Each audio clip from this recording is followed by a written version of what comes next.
Okay, so today we move to another, what's it, macroeconomic chapter. So we started last time with the discussion of different types of statistics that are used to calculate the economic performance of a given country, GDP, inflation, unemployment rate, and so on. Today we're going to try and say something about money. So that's next chapter. New book. Money, the role of money, definition of money, money supply, demand, different monetary regimes, the role of government in monetary. So 4 or 5 like concepts that we're gonna discuss today for you. The first one is origins of money. Or you may say definition and origins of money. What is money and how money historically comes about? How money historically emerged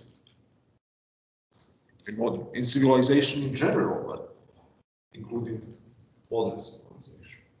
You will see that some of the answers might be surprising, having in mind what we think about money usually. Or rather, how we usually think about money.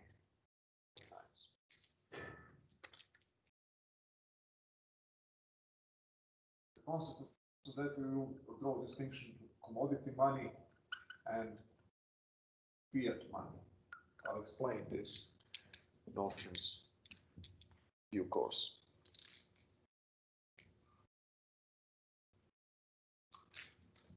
Then we will see structure and supply of money.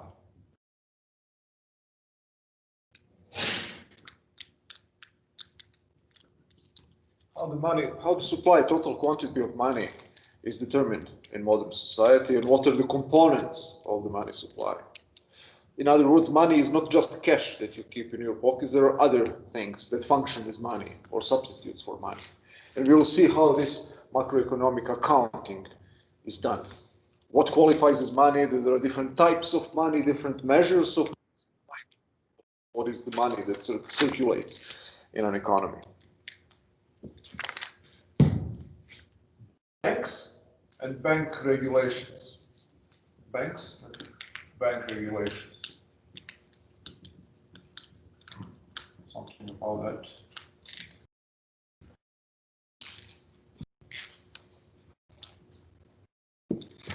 And eventually monetary policy.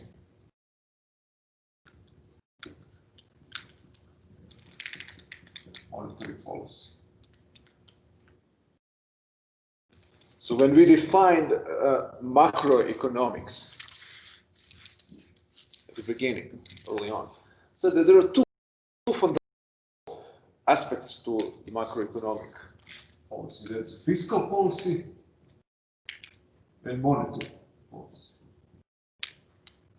Fiscal policy is anything having to do with taxes and government spending and public debt. So all decisions that governments made vis-a-vis using government spending and taxes and debt as the instruments of economic policy, preventing recessions or lifting the economy up from a recession. Is governments do in the field of money, which means printing money or refusing to print money, regulating or influencing interest rates. We'll see buying or selling government bonds and so on. So monetary policy will be the fourth concept that we will discuss today. Here, one more, bank regulations, and one additional concept, credit expansion. Credit expansion.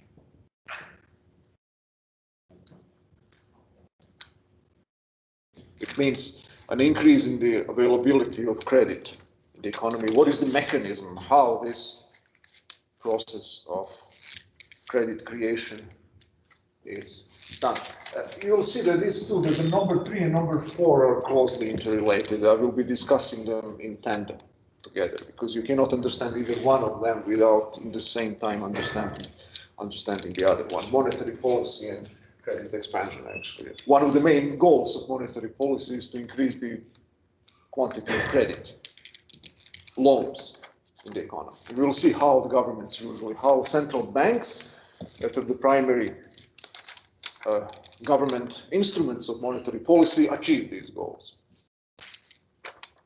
increasing the quantity of credit.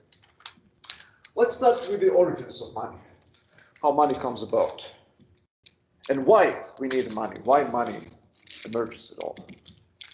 So the simplest answer to this, why money emerges, is that money is necessary for 2 reasons: to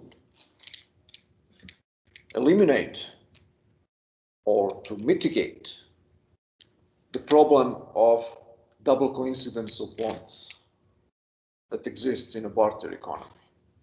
So what is a barter economy? That's an economy in which people exchange goods and services directly, apples for oranges. So one of the weaknesses of this type of economy is that it reduces greatly the scope of possible transactions.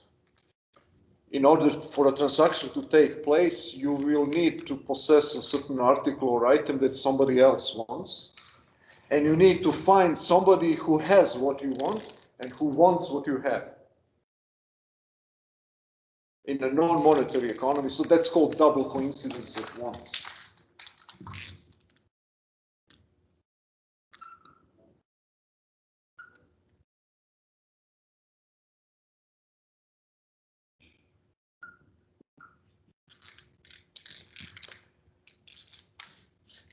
If I want to exchange my second-hand laptop for your whatever, 5 chocolate cakes, I need to find somebody who has 5 chocolate cakes and wants to exchange them exactly for this kind of laptop. So imagine a world in which all exchanges and transactions would take place in such a manner. It would be very difficult to create any relatively complex economy based on that. So money bypasses this problem. How does it do it?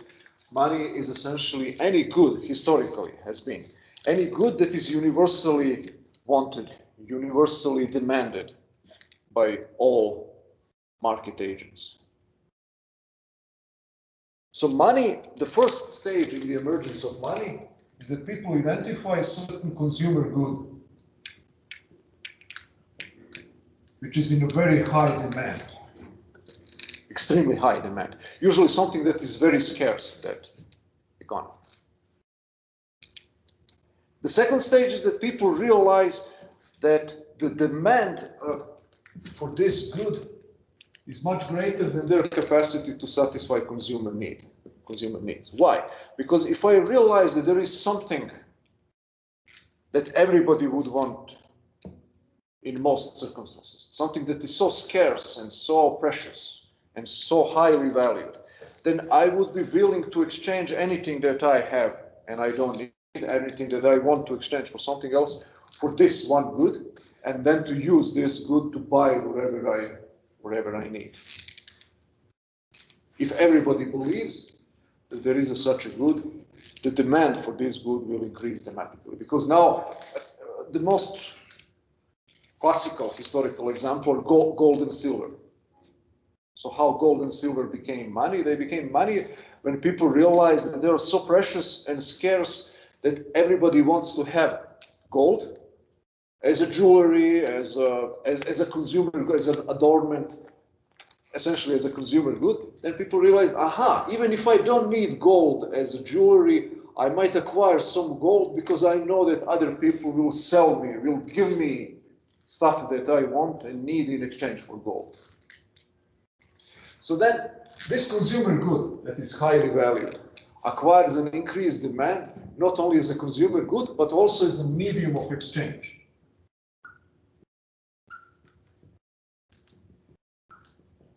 So the second stage in creation of money is that this highly valued consumer good becomes a medium of exchange. What does that mean? That means actually the good that people want to acquire not only as a consumer good, but also as a good user in an exchange.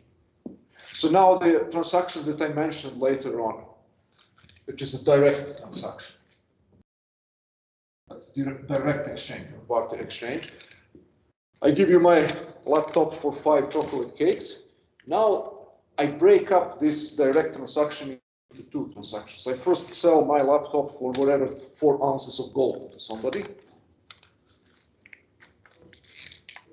And then I use 4 ounces of gold or whatever amount of money is needed to buy chocolate cakes from you. I will accept gold from somebody else because even if I don't need it as a consumer good, even if I don't like gold adornments, because I know that everybody else will accept gold in exchange for everything else. So then I know that I may exchange this gold then for chocolate cakes. So medium of exchange is you have one transaction that is then split up into 2 transactions. A laptop for gold and then gold for chocolate cake instead of direct good for good. So this indirect exchange is predicated upon the existence of a universally accepted medium of exchange, which is a good that serves as an intermediary in exchange, and this good is called money. Historically, in all human societies, commodities, different kind of consumer commodities were monies. So whatever was the most highly valued good in that given community would likely function as a money. So in certain Pacific islands, seashells were used as money because that was the most, on their value scales, that was the most valuable good. You know what was the money? What functioned as money in colonial Virginia? 17th, 18th century. Tobacco. Tobacco was the most highly esteemed form of money. In the prisoners' camps, actually, some studies were done about this. Very quickly, in 1940s, the American and English war prisoners in German POW camps, you know what emerged as money very quickly? You can exchange, the prisoners among themselves were exchanging all kinds of chocolate, whiskey, whatever parcels they got from home, they would be then exchanging stuff. You know what served as money? What was the most highly valued commodity? Prisoners of war, young men in 1945. I'm not sure that will function right now. Cigarettes. Everybody was smoking. They were less like addicted to smoking, because smoking helps to some degree to handle stress of war.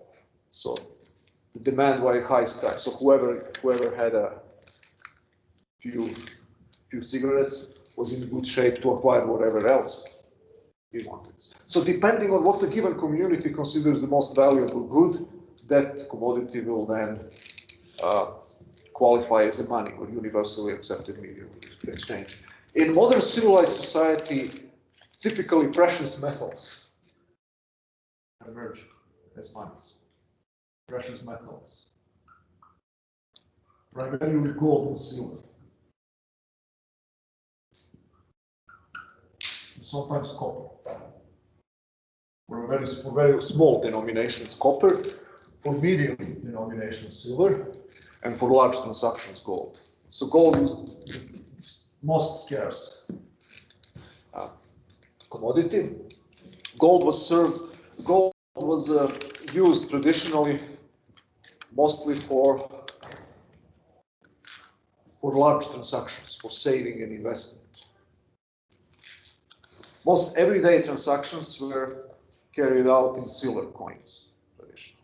So American dollar, what we call nowadays American dollar, used to be a silver, very high grade, high quality silver dollar that existed in the colonial times in Spanish colonies, and it made its way into the American colonies. And it was called the original the original name that the British colonists in this country gave it was the Spanish dollar, because the Spaniards brought it from Europe. And actually, it wasn't Spanish either. The guy who coined this dollar was a Bohemian or a Czech nobleman of the 15th century, certain count. And this dollar, this currency or unit that was called thaler in Europe, spread very quickly all across Europe. It became almost universally accepted. If you read, for example, Russian or French 19th century novels, you will very often hear that the character paid 5 thalers for this or for that. You should know that that's the same currency as American dollar. Actually, Czech or Bohemian thaler in Spanish is pronounced dollar, and the American colonists took the Spanish pronunciation, but that's one and the same type of coin. So see, gold and silver were usually those predominantly favored commodity monies in the late Middle Ages, modern period, and especially in the 18th and 19th centuries.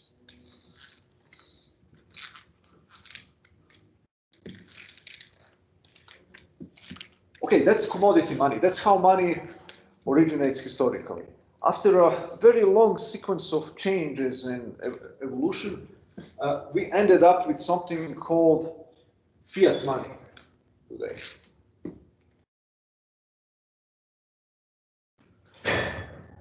We can call it paper money as well, but that's less and less true because most of the money supply nowadays is not physical paper anymore, but just electronic entries into computers. But what they all of them have in common is actually that fiat money, you know what fiat means not in Italian, in Latin, and it's not the automobile company. You know, fiat justitia pereat mundi. Anyone heard about it? Studied the law. Let the justice be done even if the world perishes. So let it be. It's a fiat is an order given by somebody. Essentially, fiat money means that money that is imposed by the government decree. It's not based on the commodity, market created commodity. So, you know, gold and silver were not imposed by kings and queens and rulers. They emerged spontaneously on the free market.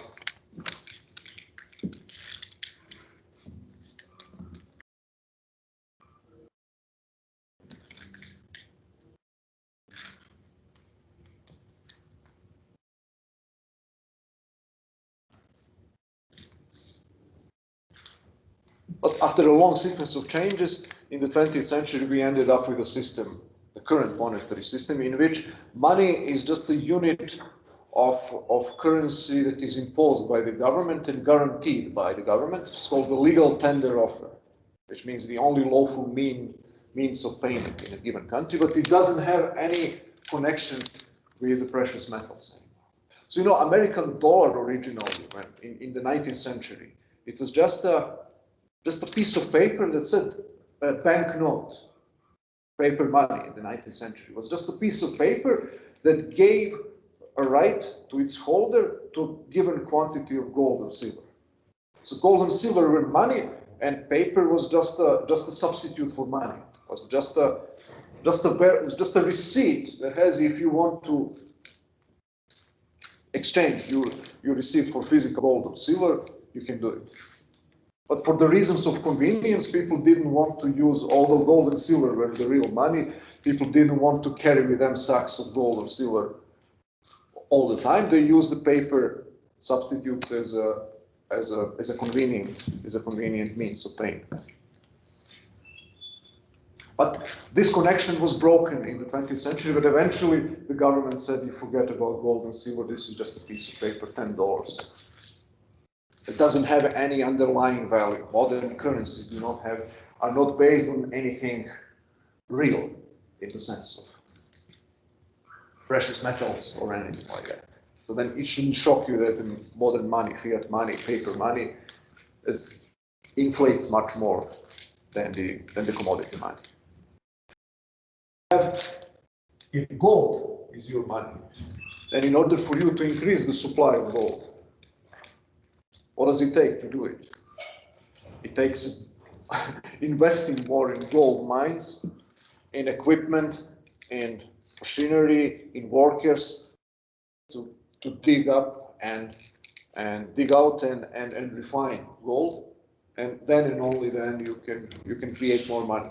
It's a very expensive process of increasing the supply of money. Whereas in a fiat money, just the government, we'll see in a moment how governments do it. There are a variety of ways in which you can just increase the money supply by 30% overnight.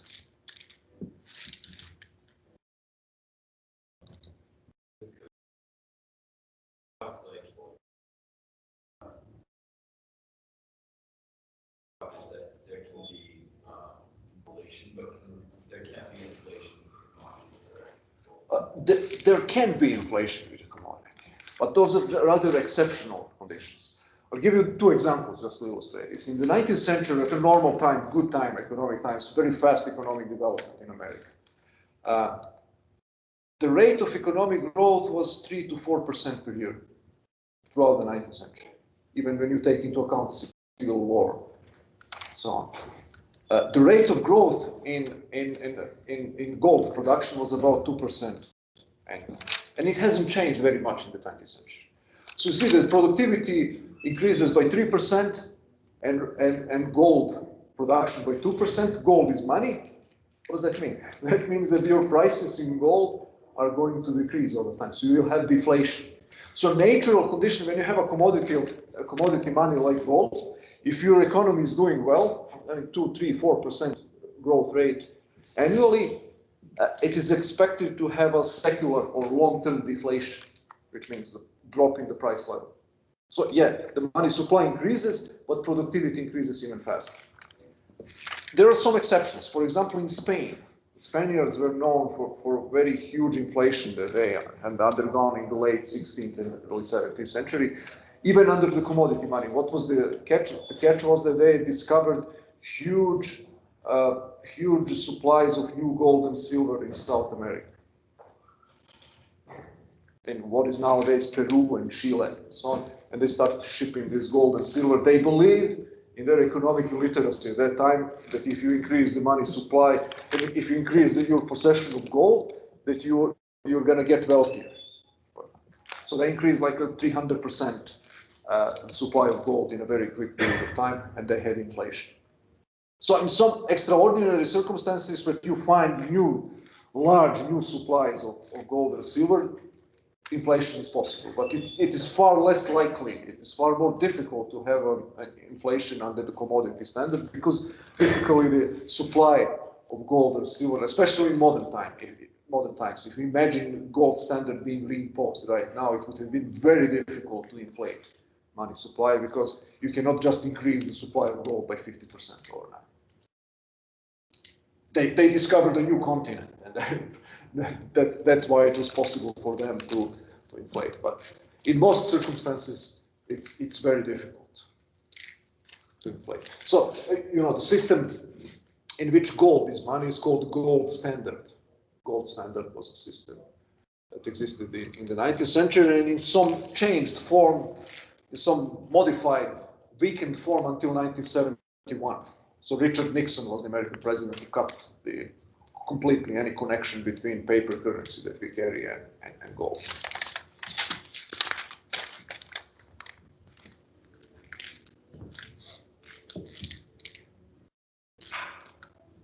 So you see, whereas it's very cheap to create paper money, which is not connected to gold.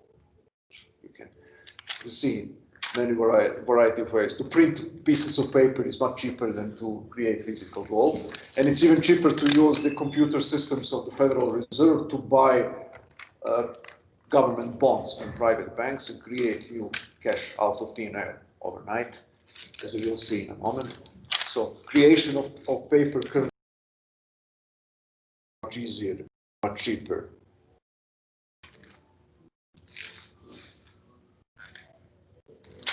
Commodity money. So banks, one thing about banks and money. How banks emerged? Banks the first step in the development of banks was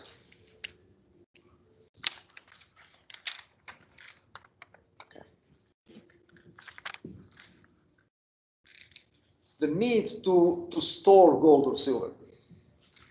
So goldsmiths, not blacksmiths, goldsmiths were first bankers historically in ancient Greece and Rome and later in the medieval period and so on. So blacksmiths served as people who provided the storage facilities for physical gold. So if you had some gold coins saved, you usually didn't want, especially in the Middle Ages and early modern period, where the level of safety and security was much less than nowadays, you would like to risk somebody robbing you and taking your gold away, so you would put your gold in a storage facility usually provided by goldsmiths for a fee. And then the paper currency emerged initially just as the warehouse receipts, like any other warehouse. Gold and silver were kept in the warehouses. So banknotes, the pieces of paper emitted by the banks, are usually just the receipts that you have such and such quantity of gold in reserve with a banker or goldsmith. But then they very quickly realized, and we have some historical evidence of that, even written evidence, even in ancient Greece and Rome, that they can do something sketchy with this money. They realized that if I put gold in your warehouse and I get pieces of paper, you are in good standing within the community. They know, all other people know that you are a good safe keeper of money, that you're not likely to get robbed. Then other people would receive at face value a banknote saying that I have 2 ounces of gold with you. They wouldn't ask for physical gold when I'm paying something to somebody else. They will receive your paper banknote, your paper receipt, as equally good as physical gold. So now that at any one point in time, very few people would actually try to redeem their paper claims for physical gold. And then bankers said, aha, that's interesting. 90% of this physical gold just sits in reserves here. What if I lended this money? Although that's not my money, it's just a warehouse. But since I know that nobody will try to redeem, or very few people will try to redeem the money, the paper receipts for physical gold, I can just lend this money to somebody else and earn an interest income. So that's the origin of the practice that is known under the name of fractional reserve banking.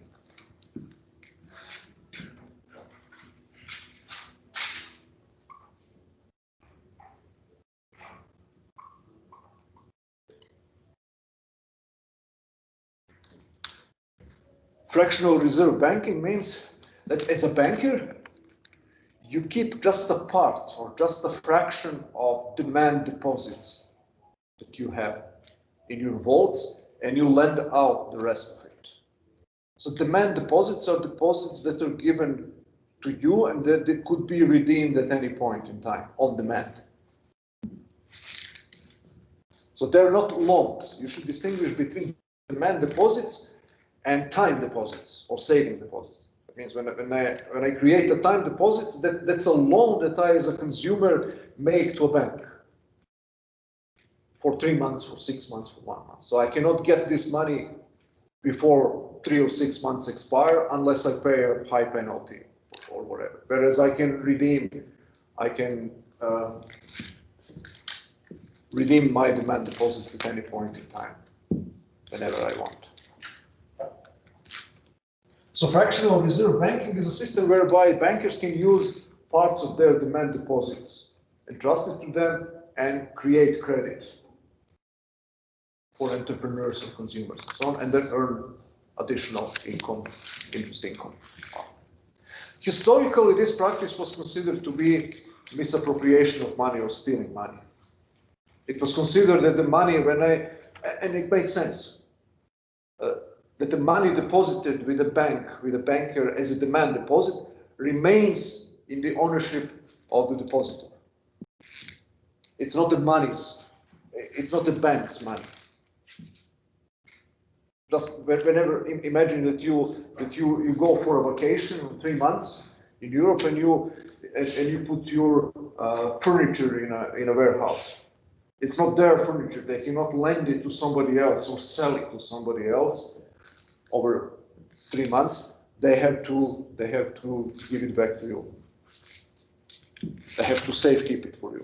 So that was the original understanding in the Greek and Roman times. If it were discovered that the bankers were doing these shenanigans, they were punished. This was considered to be misappropriation of money. You're lending somebody else's money. In England, in the 16th and early 17th century, this changed. So this was the fateful decision by common law courts in England that redefined demand deposits and said that there indeed a transfer of private property rights is taking place when a demand deposit is made, that this is the bank's money. So now the banks have a right to transform demand deposits into the credit for the third parties. That's the origins of modern banking system. Modern banking system is the fractional reserve banking system. They don't keep 100% of their reserves at all times, 100% of their demand deposits in reserves. The opposite of that would be the full banking reserve or 100% reserve banking. That's a system in which banks, deposit banking is just safekeeping, just a warehouse service. So I'm a banker, I keep your money safely and you pay me a fee for that. And commercial banking is I create my own money, I save money, or I get the money from other people who lend it to me and I channel it into credit and investment. But demand deposits cannot be used to create credit. That's 100% reserve banking or full reserve banking.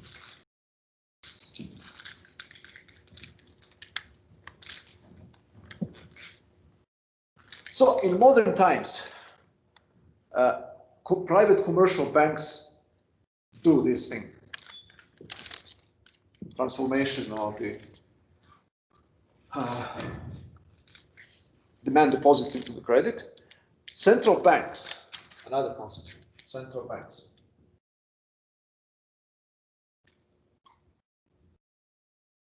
Are the institutions that help them do this, that regulate and try and stabilize the fractional reserve banking. So why central banks are necessary if you have a system of private fractional reserve banking? What do you think? What kind of problem may emerge?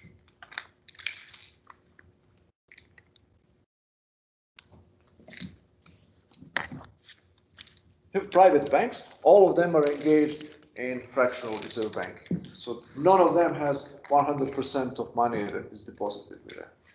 In most situations, people would not. I was going to say, if banks can take advantage of the fractional reserve banking and basically loan out so much money that get like what they need. So I'm guessing central banking is sure that that like smaller banks aren't loaning too much money out of the time. Yeah, the central banks influence credit supply up or down. They try to influence the interest rates up or down. That's all correct. But what is the problem if you don't have a central bank? What's going to happen? What is likely to happen? You will have inflation for a while. Yes, you will have inflation for a while. What eventually will happen if the economic conditions worsen? That happened time and again in the 19th century in the United States. And it was the main reason why America got its central bank in 1913. Wasn't it bank rushes? Bank runs. So what are bank runs? A bunch of people will take their money out. Yes. You have only 20% of deposits, And people, for whatever reason, start panicking. They don't believe that the bank is solvent, and all of them want to save their money to redeem their deposits right away. And the bank doesn't have enough money. And then if a bank has a loans outstanding with another bank, it tries to call in its loans. The other bank doesn't have money to pay the loans. You have the chain reaction then. The entire financial system can collapse. And in many cases, it did. So this is fractional reserve banking is inherently insolvent. It is based, it can function only insofar as people have a confidence in the banking sector. They have confidence that the economy is doing well and that the banks will not fail.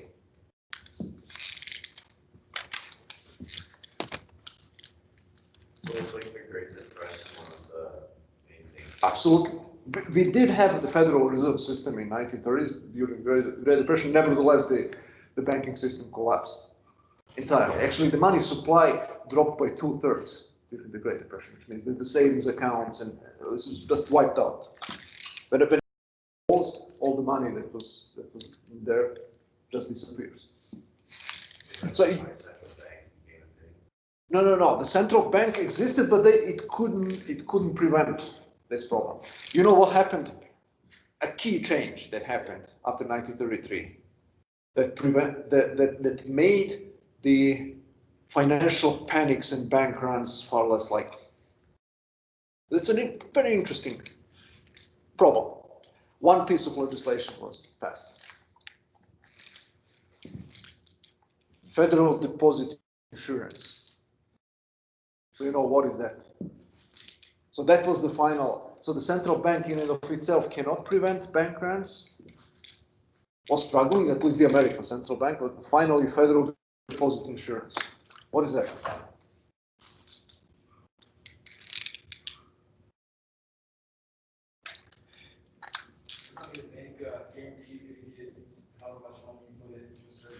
Yeah, if you have $250,000 or less in a bank, if a bank goes bankrupt, you're okay, the taxpayer will cover your costs.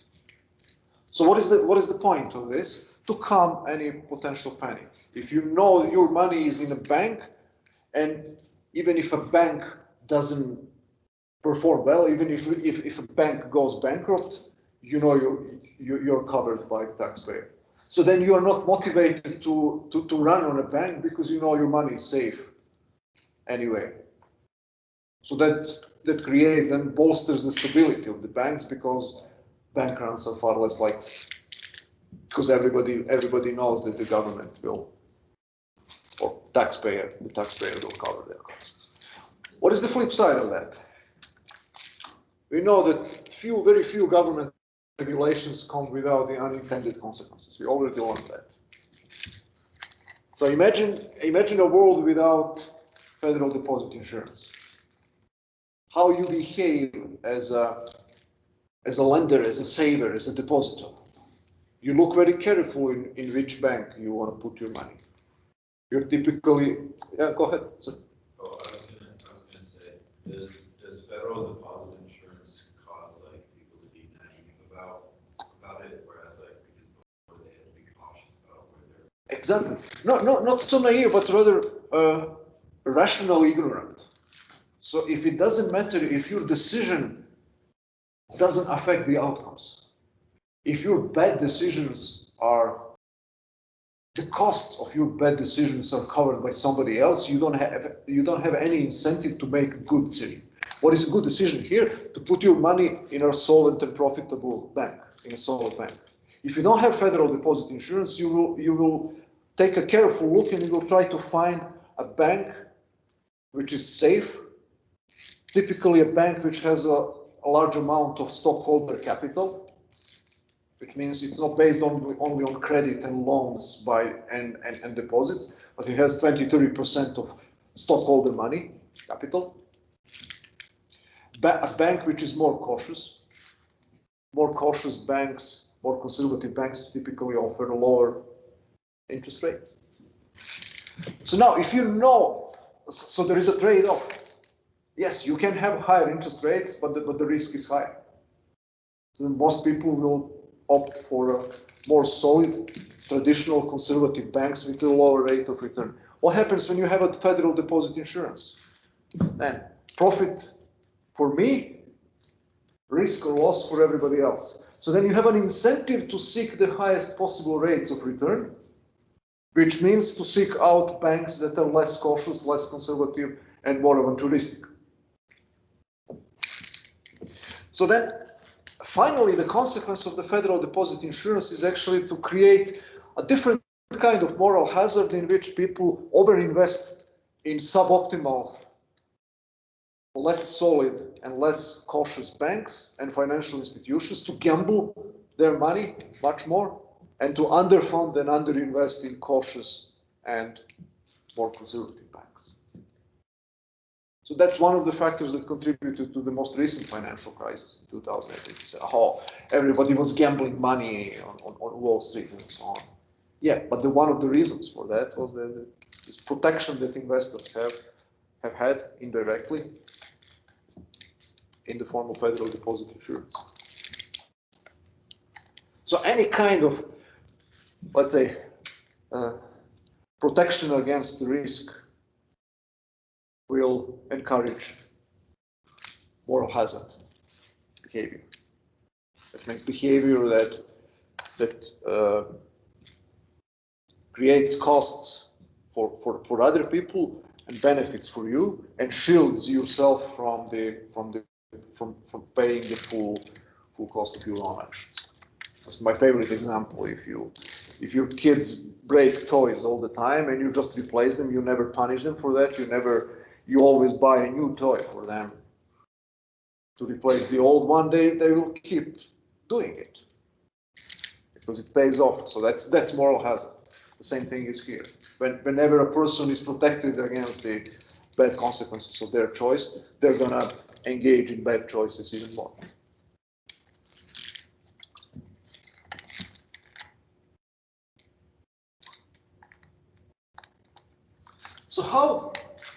So what do central banks do now when it comes to private banks? So you'll see federal deposit insurance is one thing. Another thing is the minimum banking requirement or reserve requirement ratio.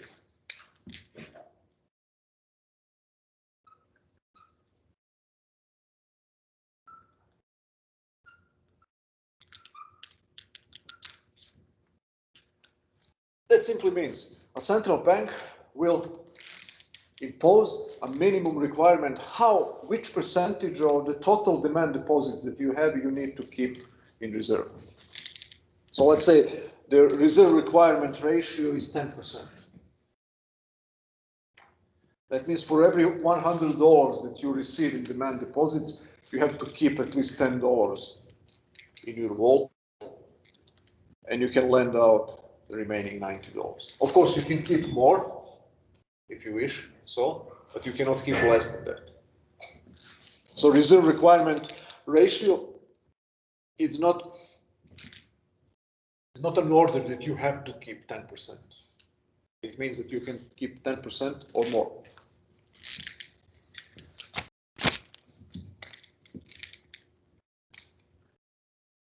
So now, influencing the reserve requirement ratio or changing the reserve requirement ratio is one of the tools of monetary policy, how the central bank influences the credit. How does it do it? Let's say that the government is not satisfied with the level of credit and investment in a country.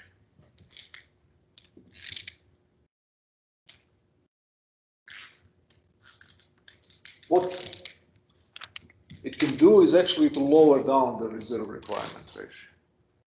Say now you can keep 8% or more. So now I have $92 instead of $90 to lend to entrepreneurs.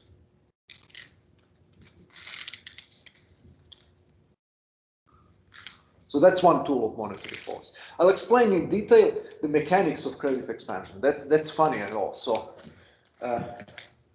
for every $100 of new demand deposits available for credit,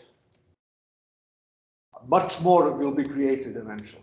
I'll explain in a moment why, after I specify the technical tools to which this is done. So every tool of monetary policy in the credit market has one aim, one goal in mind, and that is to increase the available amount of credit, or sometimes to decrease it, typically to increase it.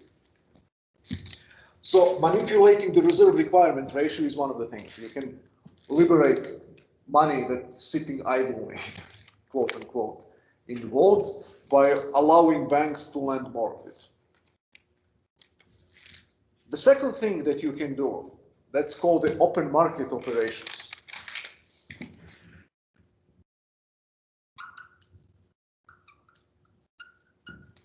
Open market operations.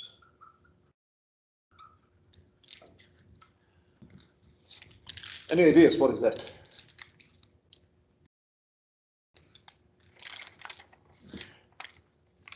That simply means buying or selling government bonds.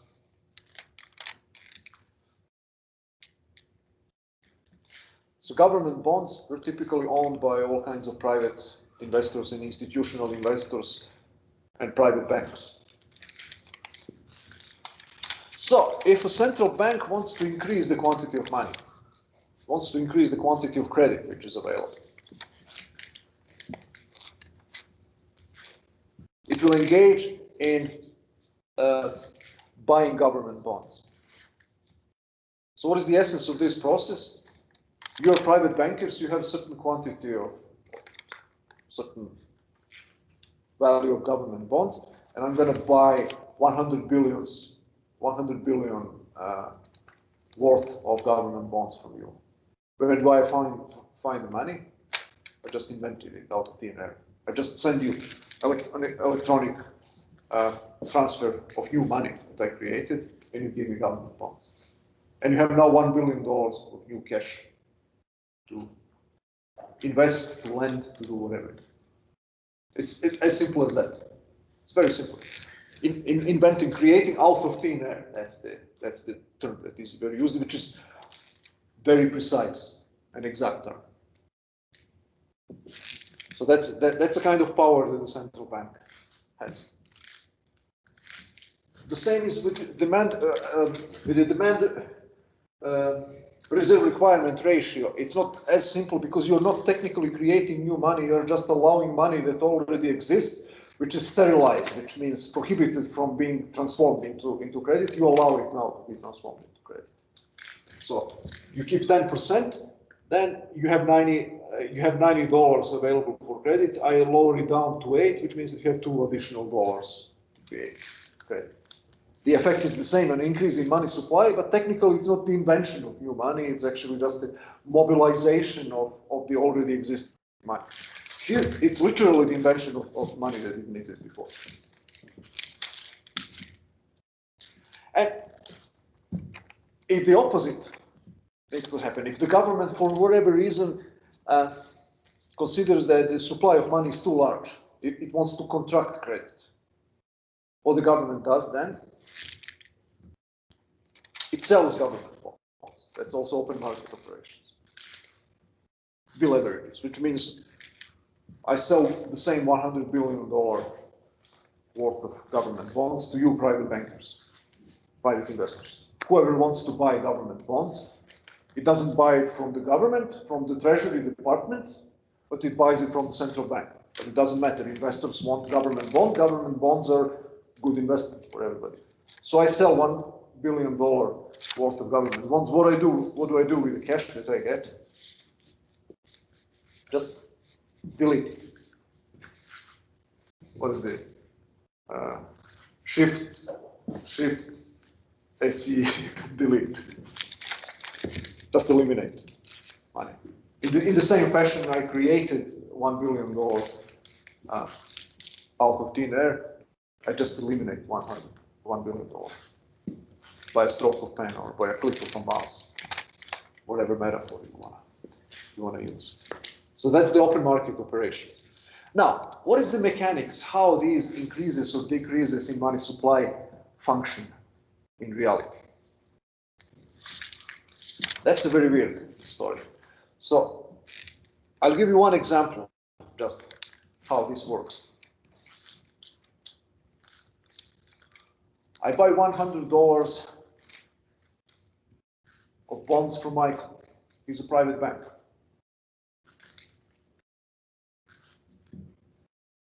And let's say that the demand, that the reserve requirement ratio is 10%.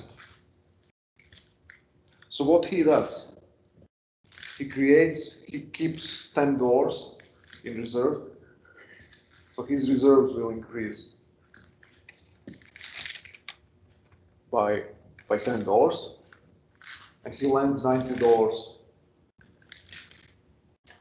to some entrepreneur or to some consumer.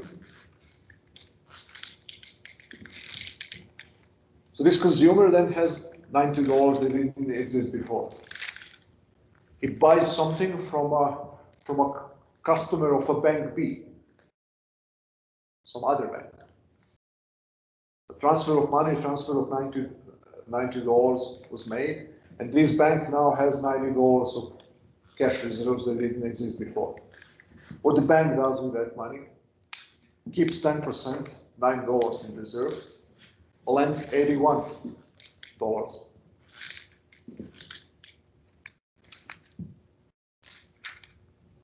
to somebody else. This person gets $81, he or she spends this $81 on something from a customer of a bank C, let's say.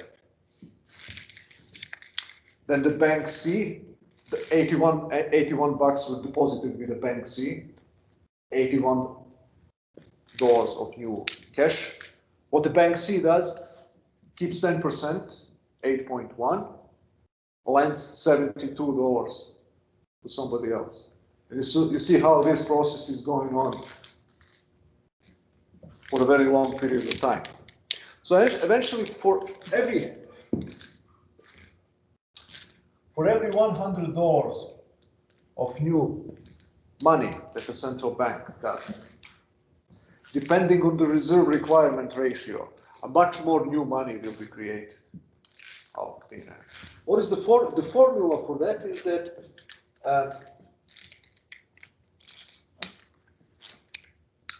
the total quantity of money that will be created by one single purchase of a $100 government bond on the open market will correspond to the initial quantity of money times something called money multiplier. So what is the money multiplier? Money multiplier is an inverse of the reserve requirement ratio.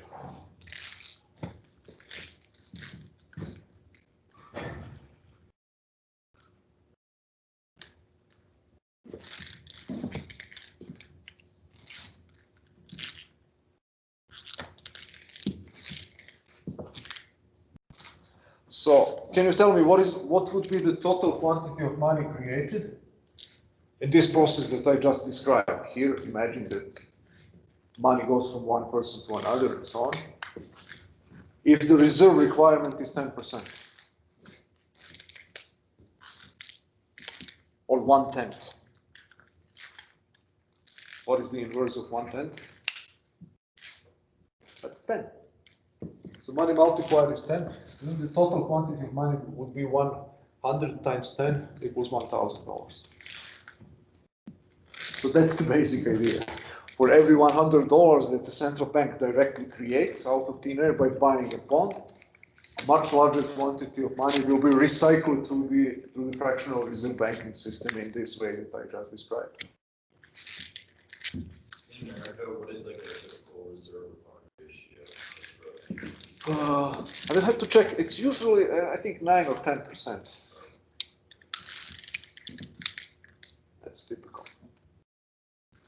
But the banks, that's a required ratio. But the banks, one of the problems from 2010 until 2015 was that there was a huge amount of money in the economic system. The central bank, American central bank, Federal Reserve System was doing something that was absolutely unprecedented. It was called the quantitative easing. Anyone heard about that? So what is quantitative easing? traditional monetary policy, stuff that I'm describing to you right now, this open market operations, those are typically purchases of government bonds, short-term securities, 3 months, 6 months, and so on. Quantitative easing was a gigantic buying spree that the central bank was buying like long-term bonds, 10 years. So on. It's accumulating a humongous balance sheet, huge amount of money that ended up in the banking system, and yet far less credit was created out of it. So for whatever reason, banks got the cash and they sat on it instead of transforming it into credit. So the bank reserves were very high throughout this period. Why? That's not quite clear, but one of the main arguments for this was that there was a regime uncertainty, that the business community was not certain about Obama economic policy, whether taxes, regulations, what's going to happen, whether the new recovery, the economy that started to recover in 2009, 2010, will keep recovering or increase the economic rate of economic growth. Recovery after the Great Recession in 2008, 2009 was the slowest recovery in the 20th century. There is one typical rule: deep as the recession, quick as the recovery is. And here we have a very deep recession, but a very slow economic growth. So business community, including bankers, were very skeptical and wary of what's going on. So they didn't want to risk too much. So they were keeping cash rather than transforming it into credit or money. So that's one of the challenges. Banks typically want to use monetary policy as a most elegant way of increasing the level of investment and production that way. You see, if you can create $1,000 for every $100 that you buy, that seems like a good deal. But the problem is that it's not always easy. It is predicated on the optimism among people who get the money. So if after the second round, Michael pays $91, his customer pays to somebody else's $91, and then the bank gets $91 of new deposits, and they cannot find a new borrower. The process stops. It's only $191 that is being created for the economy as a whole. If people don't spend and borrow and lend. In order for them to borrow and lend, they need to have a confidence in the banking system and confidence in the economic system. You know, when you borrow money when you expect that you will earn more money in the future in order to repay the debt. If you're scared and not particularly convinced that the good times are ahead in the next 1 or 2 years, you're not gonna be going into further debt. So that's the reason why some economists say that monetary policy is like a string. You can pull it, but you cannot push it. Or another example, you can bring a horse down to the river, but you cannot force it to drink. It means you can give people money or banks money, but if they don't want to spend, it doesn't matter. It's going to end up in the reserves. So that's monetary policy is efficient only if there is a relatively high level of confidence and optimism about the future. If it doesn't, then it might get tricky.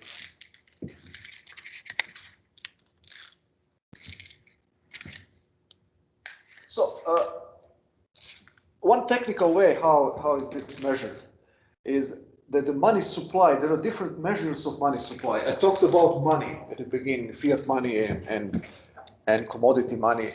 I haven't defined supply of money technically. What do we mean by supply of money? And there are two basic measures of money supply. We call it narrower measure, which is called M1.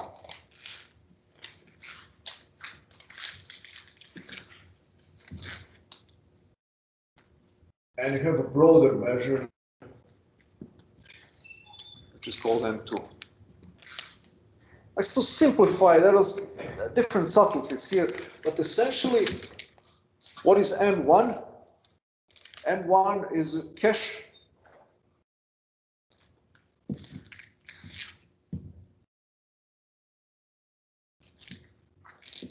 plus demand deposits.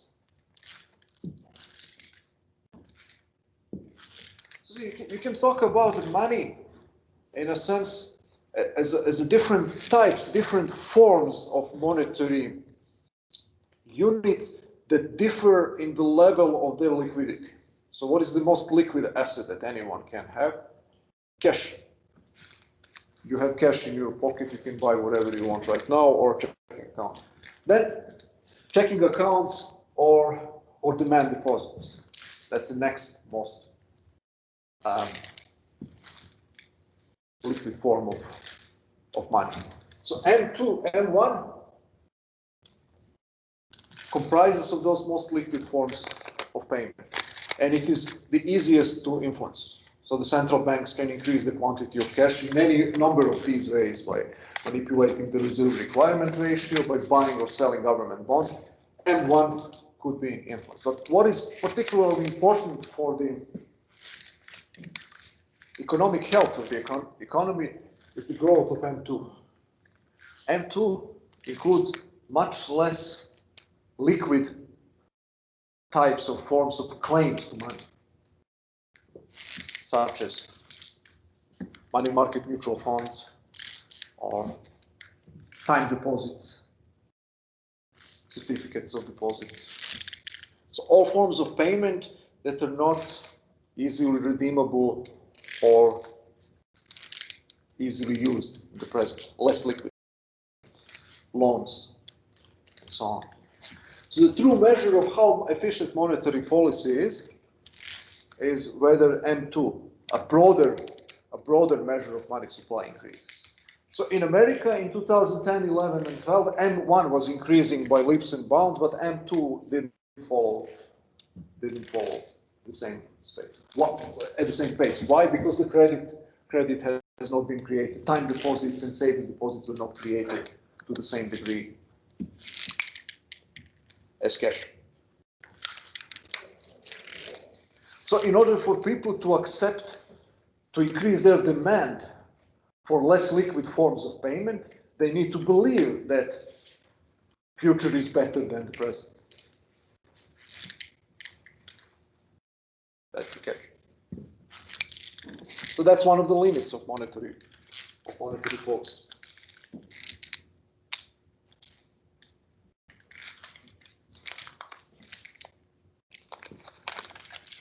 Now, any questions before we finalize the discussion?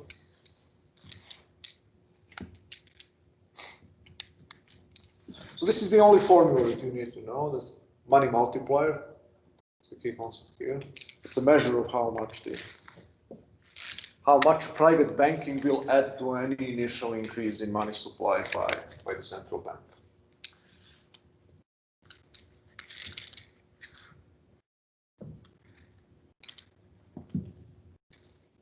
The prospects for the monetary reform.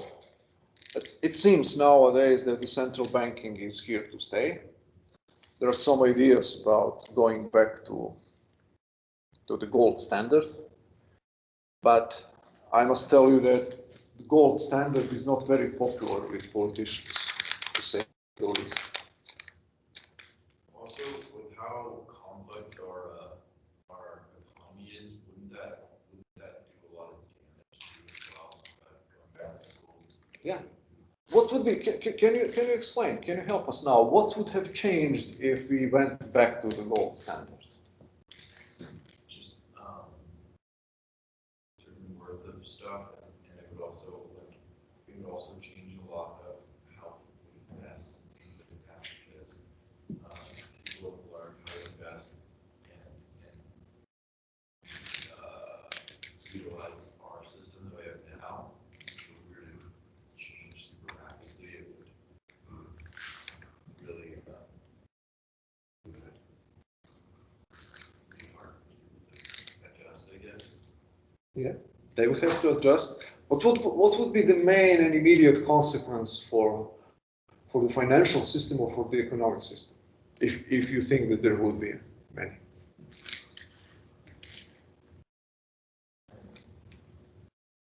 So the money supply will become much more rigid.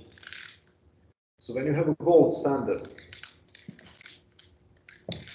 you cannot afford to run a large fiscal deficit. Because if you run a large fiscal deficit, you're going to end up eventually losing gold, and your domestic prices will increase as a consequence of that.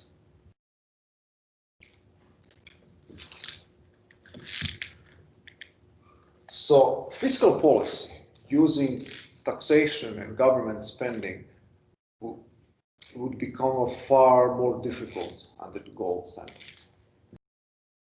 So gold standard imposes a much larger degree of fiscal discipline on the governments. It limits the level of public debt significantly. It limits the ability of governments to inflate the money supply. We'll see. It's expensive. It's very difficult to increase prices in the gold standard. So politically, that might seem very unrealistic because our modern economy is based on large fiscal deficits, and it's based on the idea of having at least some form of inflation most of the time.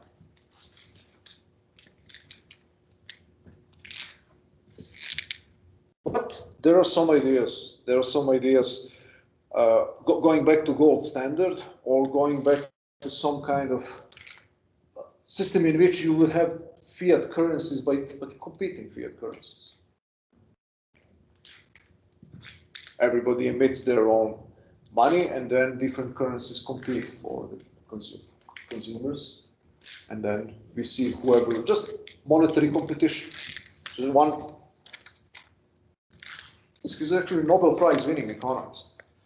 I wrote a small book in 1977 saying denationalization of money, arguing that what we need is not so much like a mechanical return to the gold standard, but we need actually to denationalize, to governmentalize money, to allow private actors to emit their own money, private banks to emit their own money. Because that's essentially a system that we had. We were gold standard, but we didn't have 100% reserve banking in the 19th century, which means that the paper money could be created by private banks in the 19th century. Central banking was taking monopoly of paper money creation from private banks into the hands of government. So that's another idea that people sometimes are considering. But for the time being, I think that there's very low likelihood, for political reasons, that fundamentally this system that I just described, will be the central bank at the top, will be changed. Okay, any final questions? Okay, so there was no homework last week, so don't worry about that. There will be one this week. So that's it. For now, are there any more questions? Okay, let's call it a day. And I'll see you all on Thursday.